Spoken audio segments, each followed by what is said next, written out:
Sumainyo ang Panginoon. At sumayo rin. Ang mabuting balita ng Panginoon ayon kay San Lucas. Papuri sa iyo, Panginoon.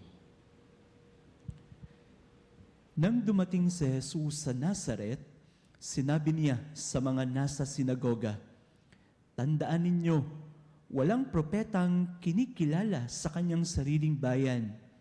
Ngunit sinasabi ko sa inyo, maraming babaeng balo sa Israel nung kapanahunan ni Elias nang hindi umulan sa loob ng 3 taon kalahati at magkaroon ng matinding tagutom sa buong lupain.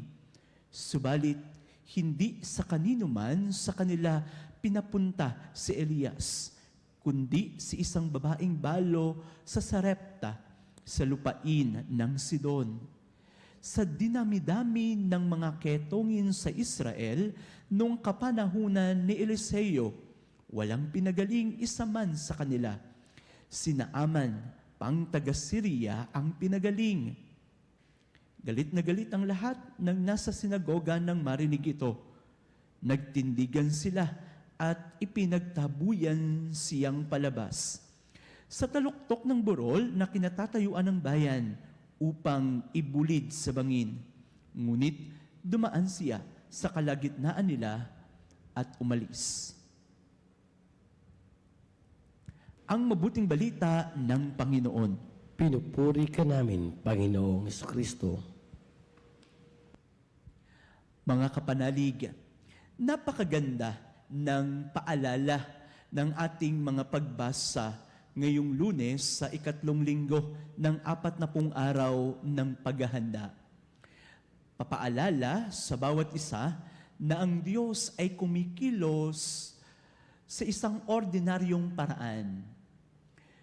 Narinig natin ang kwento ni Naaman, ang isang pinuno ng hukbo na labis na kinalugdan ng hari dahil sa kanyang katapangan, sa kanyang kapangyarihan, at siya'y pinapatnubayan ng Panginoon. Sa kwentong ito, itong ketonging pinuno ay nag-e-expect ng isang extraordinary way kung paano siya pagagalingin ng Diyos ni Eliseo.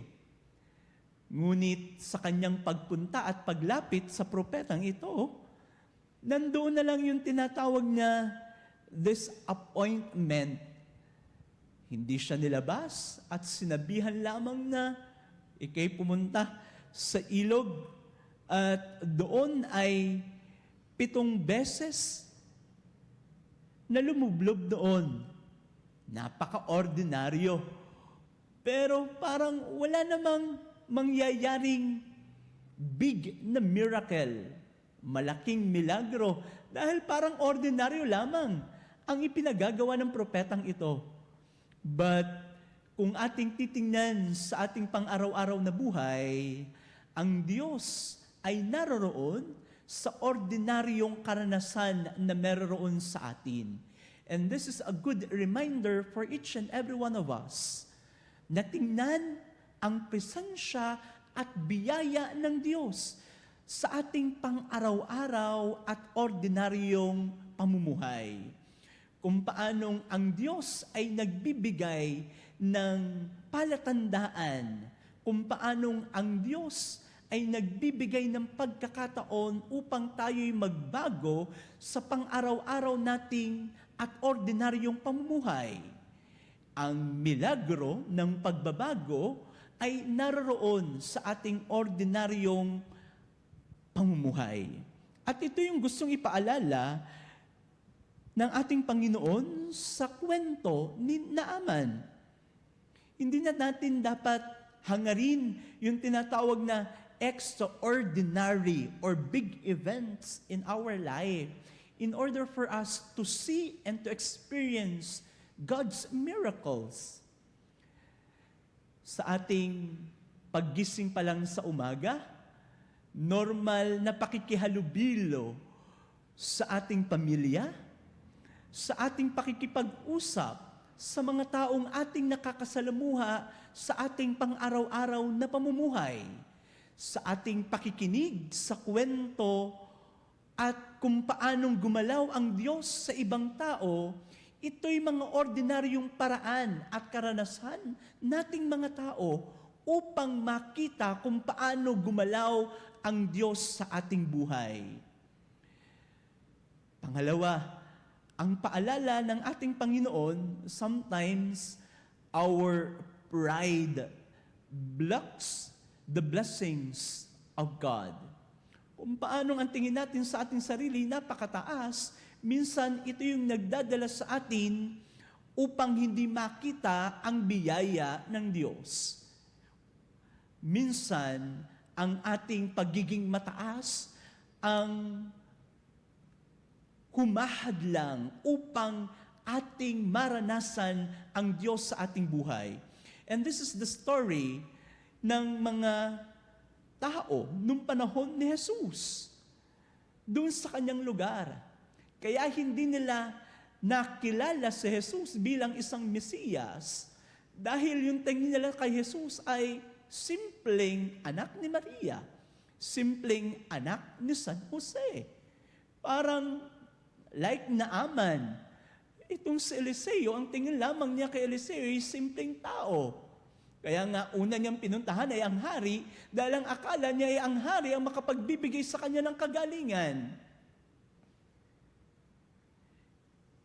Sometimes, the reality, kung paano natin tinitingnan ang ibang tao, kung paano natin tinitingnan ang ating sarili, minsan ito ang nagiging dahilan, kaya hindi natin maramdaman, hindi natin ma-recognize ang presensya ng Diyos sa kanila. Kaya hindi natin nakita ang mukha ng ibang tao, it's because of pride within us. Sino ba sila?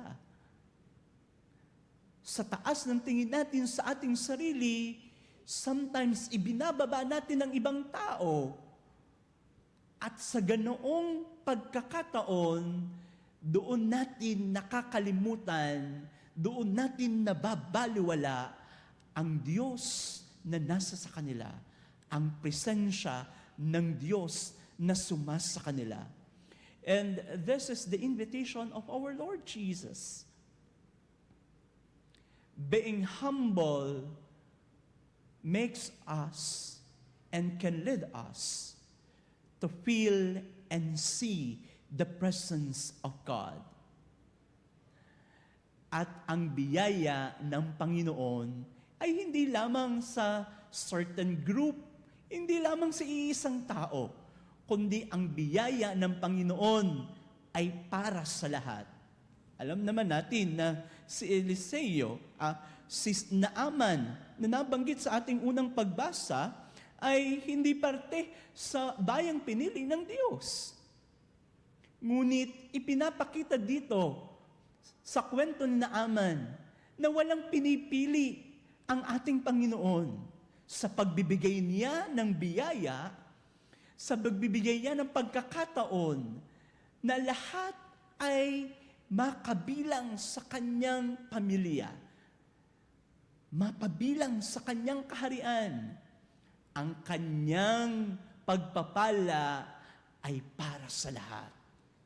Lalo tigit sa mga taong makasalanan. Sabi nga, lagi ipinapaalala ng Panginoon, ako'y hindi naparito para sa mga magagaling. Ako'y hindi naparito para sa mga banal. Ako'y naparito para sa lahat, lalo tigit sa mga taong may sakit, sa mga taong may kasalanan. Sa ating patuloy na paghahanda at sa ating patuloy na paglalakbay, ang ating Panginoon ngayong araw ay nagpapaalala sa bawat isa. Ang Diyos ay gumagalaw sa mga ordinaryong kananasan na meron sa ating buhay. Ang ating Panginoon ay nagpapaalala na tayo maging mababa, magkaroon ng kababaang loob, tingnan ang kanyang presensya sa mga tao, lalo tigit sa mga taong ang tingin natin ay nakakalimutan na ng lipunan. At lalo tigit, ang ating Panginoon ay nagpapaalala na ang kanyang pagpapalay hindi lamang sa iisa, kundi ito'y para sa lahat. Amen.